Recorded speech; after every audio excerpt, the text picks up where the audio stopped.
Keanu Reeves, you won't believe what happened next. For a man known for grace under pressure, there was one line he swore he'd never cross. Keanu Reeves, quiet, kind, famously private, could forgive almost anything. Loss, absence, public mockery. But the deepest cut didn't come from fate. It came from a person he once trusted. He was born on the 2nd of September 1964, in Beirut, a city already humming with instability. His father, Samuel Nowlin Reeves, Jr., left when Keanu Reeves was 3.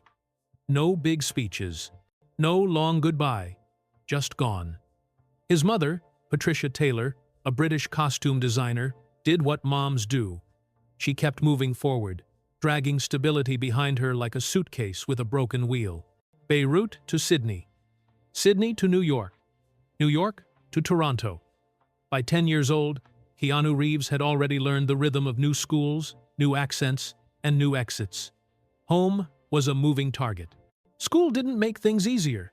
Dyslexia, undiagnosed back then, turned reading into a battle and report cards into a parade of letters nobody wants to show their parents. Between 1979 and 1984, he cycled through 4 high schools. Teachers called him distracted. He called himself done. At 17, he walked away from the classroom and toward the stage. It looked like failure from the outside. Inside, it was the first honest decision of his life. His home life stayed unsteady. Marriages came and went. One stepfather, filmmaker Paul Aaron, opened a door to theater, then left. When Keanu Reeves finally saw his biological father again at 13 in Hawaii, it was awkward, brief, and final. No embrace, no reset. That's a lesson you don't forget. Love can be present and absent at the same time. It builds a quiet resilience and an alertness to betrayal. In Toronto, he hustled. At 20, he was a youth correspondent at the Canadian Broadcasting Corporation, pulling in modest pay and bigger dreams. Even his name got in the way.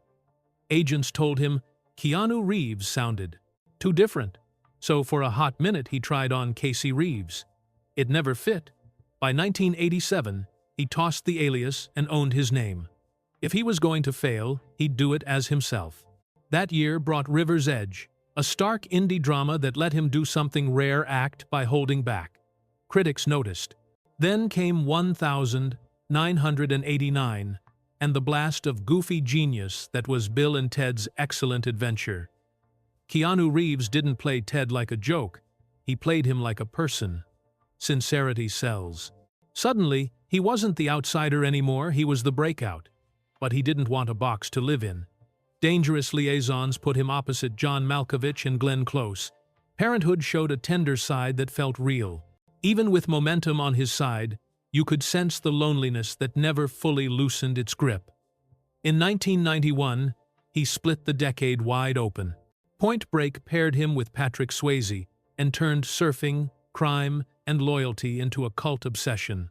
The same year, he made a bold, beautiful left turn with My Own Private Idaho for director Gus Van Sant, playing against his image opposite his friend River Phoenix. Their connection was real on and off camera.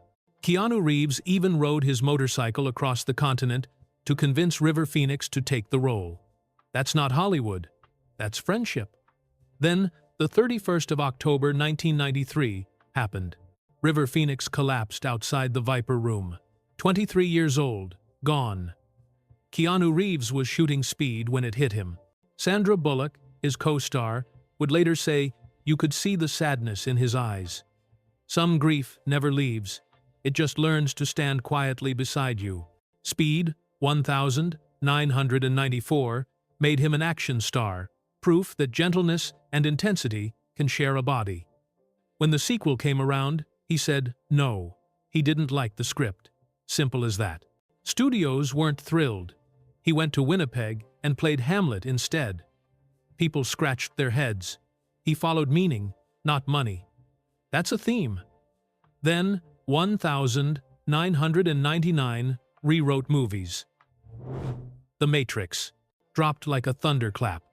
Keanu Reeves became Neo, and bullet time became a thing everyone tried to copy.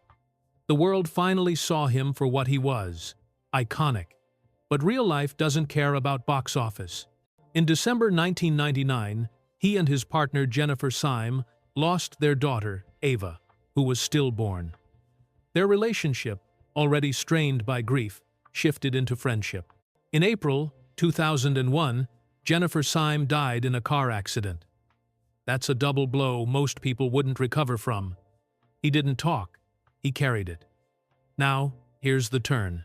In 2000, he found himself attached to a film he didn't want to do, The Watcher, a psychological thriller about a killer and the cop chasing him.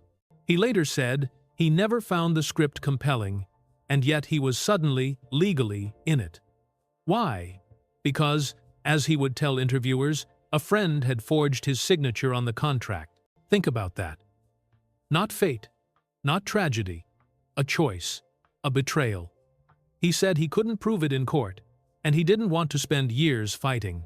So, he did the movie for the minimum union rate, while co-stars like James Spader and Marisa Tomei earned more. The film landed with a thud. Critics panned it. He shouldered the blame anyway, because that's who he is. It's important to be precise here. The director of The Watcher was Joe Charbanek, someone Keanu Reeves knew from his music world. Dog Star fans will recognize the connection. Public reports have long repeated Keanu Reeves's claim that a friend forged his signature, but he didn't publicly name the person. What matters for our story is the feeling, a wound made by a hand he once shook. Grief is cruel, but it isn't personal. Betrayal is. The 2000s were bumpy, quiet hits, near misses, the weight of expectation.